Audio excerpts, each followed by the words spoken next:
ನಮಸ್ತೆ ಕರ್ನಾಟಕ, ಎಲ್ಲರೂ ಹೇಗಿದ್ದೀರಾ? Welcome back to my YouTube channel simple Jeevana. ನಾನು ನಿಮ್ಮ ಮೇಘನ.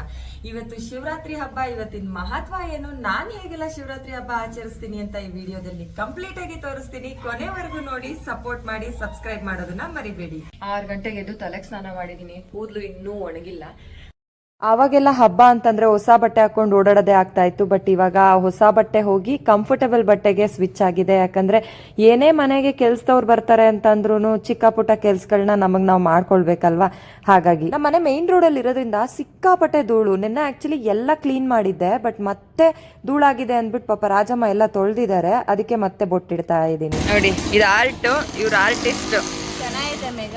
ನೆನ್ನೆನೆ ಎಲ್ಲ ದೇವ್ರ ಸಾಮಾನೆಲ್ಲ ತೊಳೆದು ಫೋಟೋ ಎಲ್ಲ ಒರೆಸ್ಬಿಟ್ಟು ಫೋಟೋಗೆ ಬೊಟ್ಟು ಕೂಡ ಎಲ್ಲನೂ ಇಟ್ಟು ರೆಡಿ ಮಾಡಿದ್ದೀನಿ. ಇವಾಗ ಏನಿದ್ರು ಹೂವು ಹಾಕೋದಷ್ಟೆ.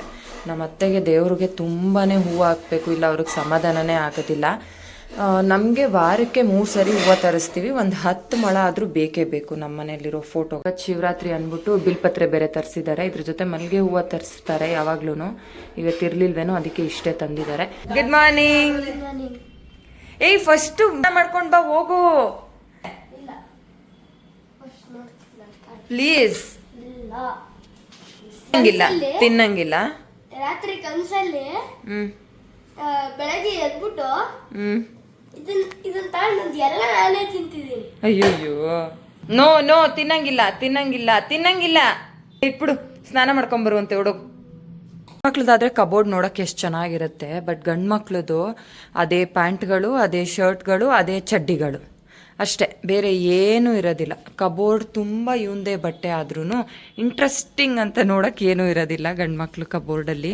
ಆ್ಯಂಡ್ ಎಲ್ಲ ಫುಲ್ಲು ಮೆಸ್ ಮಾಡಿಬಿಟ್ಟಿದ್ದಾನೆ. ಎಷ್ಟು ಕ್ಲೀನಾಗಿ ಜೋಡಿಸ್ಕೊಟ್ರು ಮತ್ತೆ ಎತ್ಕೊಳ್ಳುವಾಗ ಎಲ್ಲ ಹಾಳು ಮಾಡಿ ಇಟ್ಟಿದ್ದಾನೆ. ಹಬ್ಬಕ್ಕೆ ಓಕೆ, ನಾನು ಬ್ಲ್ಯಾಕ್ ಹಾಕಿದ್ದೀನಿ, ಅವನಿಗೂ ಅದೇ ಹಾಕೋಣ. ಅದೆಲ್ಲ ಕಂಪ್ಲೀಟ್ ಹೊಸ ಡ್ರೆಸ್ಗಳು ಒಂದು, ಅದು ಮತ್ತು ಇದು ಎಲ್ಲನೂ ನಮ್ಮತ್ತೆ ತುಂಬ ತಂದು ಕೊಡ್ತಾರೆ ಅವನಿಗೆ. ಆಮೇಲೆ ಇನ್ನೊಂದೇನೆಂದರೆ, ಅವನಿಗೆ ಜೀನ್ಸ್ ಪ್ಯಾಂಟ್ ತುಂಬಾ ಇಷ್ಟ. ಯಾವಾಗಲೂ ಜೀನ್ಸ್ ಪ್ಯಾಂಟ್, ರಾತ್ರಿ ಎಲ್ಲ ಬೇಕಾದರೂ ಜೀನ್ಸ್ ಪ್ಯಾಂಟ್ ಹಾಕೊಂಡ್ಬಿಡ್ತಾನೆ. ಆಮೇಲೆ ಬನಿಯನ್ ಇಲ್ದಿರೋ ಬಟ್ಟೆ ಹಾಕಲ್ಲ ಅವನು. ದೇವ್ರ ಕೈ ಮುಗಿ ಬಾಯಿಲಿ. ನಾನು ಹಿಂಗೆ ಚಿಕ್ಕ ಪುಟ್ಟ ಹೆಲ್ಪ್ ಮಾಡಿದ್ದೀನಿ. ನಮ್ಮತ್ತೆ ತೊಮಟ ಮಾಡ್ತಾ ಇದ್ದಾರೆ. ಅಲ್ಲಿ ಟೇಸ್ಟ್ ನೋಡ್ಬಿಟ್ಟು ಹೇಳೋ ಹೆಂಗಿದೆ ಅಂತ. ಚೆನ್ನಾಗಿದ್ಯಾ? ಯಾಕಷ್ಟು ಶ್ರೇಷ್ಠ ಅಂತಂದ್ರೆ, ಇದೇ ರಾತ್ರಿ ಶಿವ ಮತ್ತೆ ಪಾರ್ವತಿ ಇಬ್ರು ಮದ್ವೆ ಆಗಿ. ಮತ್ತೊಂದು ವಿಶೇಷ ಈ ಹಬ್ಬದ ಬಗ್ಗೆ ಏನಂತಂದ್ರೆ, ಎಲ್ಲಾ ಹಬ್ಬಗಳು ಬೆಳಗಿನ ಜಾವ ನಡೆದ್ರೆ ಶಿವರಾತ್ರಿ ಮಾತ್ರ ರಾತ್ರಿ ಹೊತ್ತು ನಡೆಯುತ್ತೆ. ಕಾರಣ ಏನ್ ಗೊತ್ತಾ? ಒಮ್ಮೆ ಸಮುದ್ರದಲ್ಲಿ ಮಂಥನ ನಡೆಯುವಾಗ ಅಸುರರು ಮತ್ತು ದೇವತೆಗಳ ಮಧ್ಯೆ ಮಂದಾರ ಪರ್ವತನ ಮಂಥನದ ಕೋಲಾಗಿ ಮತ್ತು ಸರ್ಪಗಳ ರಾಜನಾದ ವಾಸುಕಿನ ಮಂಥನದ ಹಗ್ಗವಾಗಿ ಉಪಯೋಗಿಸ್ಕೊಂಡು ಮಂಥನ ನಡೆಯುವಾಗ ಸಮುದ್ರದಲ್ಲಿ ಸಾಕಷ್ಟು ಅಮೃತಗಳು ಬರುತ್ತೆ. ಅದ್ರ ಜೊತೆಯಲ್ಲಿ ಒಂದು ಮಡಕೆಯ ಕಾರ್ಕೋಟಕ ವಿಷ ಕೂಡ ಬರುತ್ತೆ. ಅದನ್ನ ಆಲಾಹಲ ಅಂತ ಹೇಳ್ತಾರೆ. ಆ ವಿಷ ಎಷ್ಟು ವಿಷಕಾರಿ ಅಂತಂದ್ರೆ ಇಡೀ ಸೃಷ್ಟಿಯನ್ನೇ ನಾಶ ಮಾಡ್ಬೋದಿತ್ತಂತೆ ಆ ವಿಷದಲ್ಲಿ. ಸೊ ಹಾಗಾಗಿ ಶಿವ ಏನ್ ಮಾಡ್ತಾರೆ, ಇದು ಸೃಷ್ಟಿಯನ್ನ ನಾಶ ಮಾಡಬಾರ್ದು ಅಂತ ಅಂದ್ಬಿಟ್ಟು ತಾನೇ ತನ್ನೊಳಗೆ ಕುಡ್ಕೊಳ್ತಾರೆ. ಇದು ಪಾರ್ವತಿಗೆ ಗೊತ್ತಾಗಿ ಪಾರ್ವತಿ ಕುತ್ತಿಗೆಯನ್ನ ಗಟ್ಟಿಯಾಗಿ ಇಸುಕ್ತಾರೆ. ಆಗ ವಿಷ ಮೇಲಕ್ಕೂ ಹೋಗಕ್ಕಾಗಲ್ಲ, ದೇಹದಲ್ಲಿ ಕೆಳಕ್ಕೂ ಹೋಗಕ್ಕಾಗಲ್ಲ.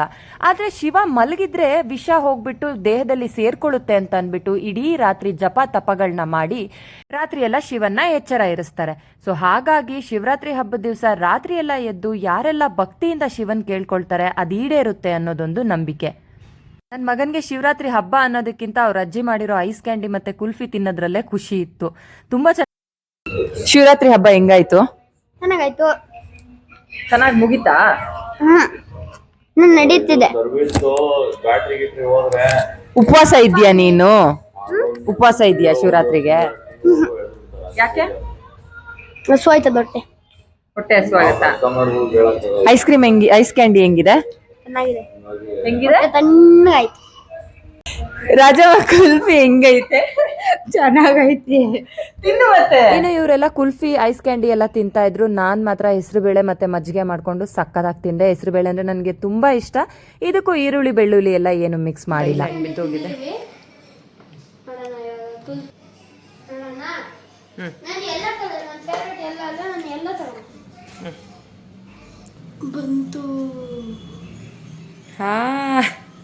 ಒಂದು ನಿಮಿಷ ತಿನ್ನೋಡು ಹೆಂಗಿದೆ ಅಂತ ಹೇಳು. ತಿನ್ನೋಡು. ಇಡ್ತೀನಿ ನೀನು ತಿನ್ನು.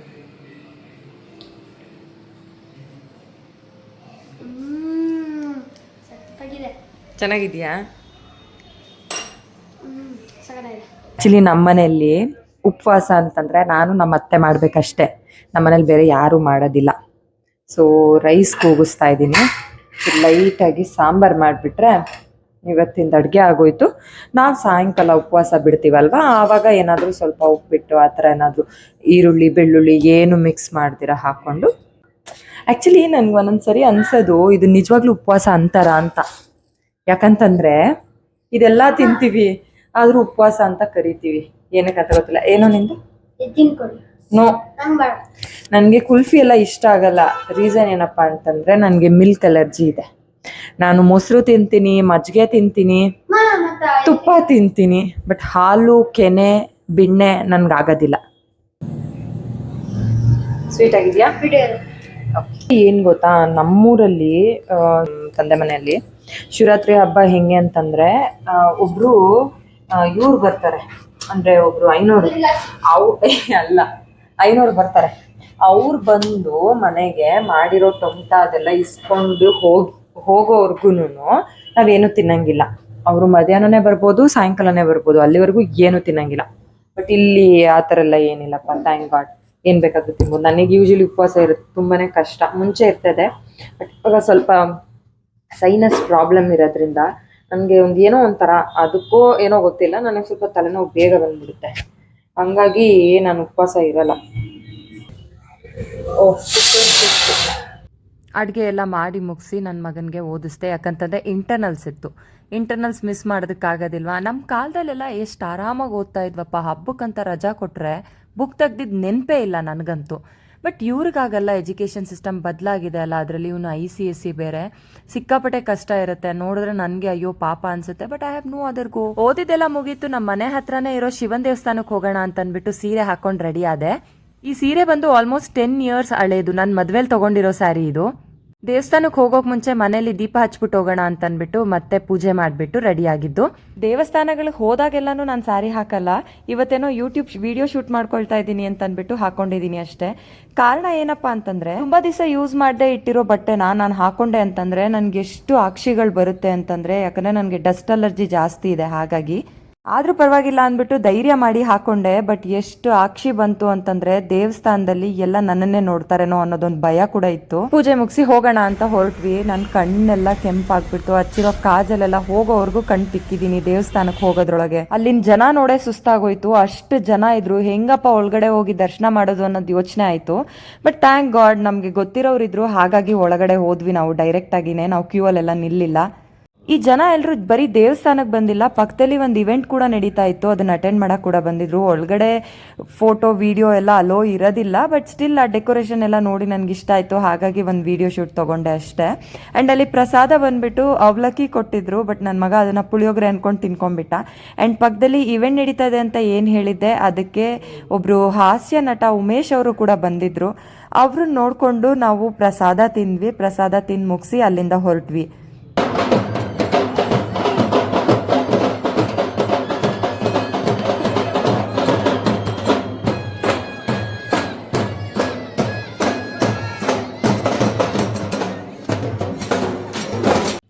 ನೋಡಿದ್ರಲ್ವಾ, ಇದಿಷ್ಟು ಇವತ್ತಿನ ಕತೆ. ಮತ್ತೆ ಒಂದೊಳ್ಳೆ ಕಂಟೆಂಟ್ ಜೊತೆ ನಾನ್ ನಿಮ್ ಮುಂದೆ ಬರ್ತೀನಿ. Until then take care, keep supporting me. Thank you, bye.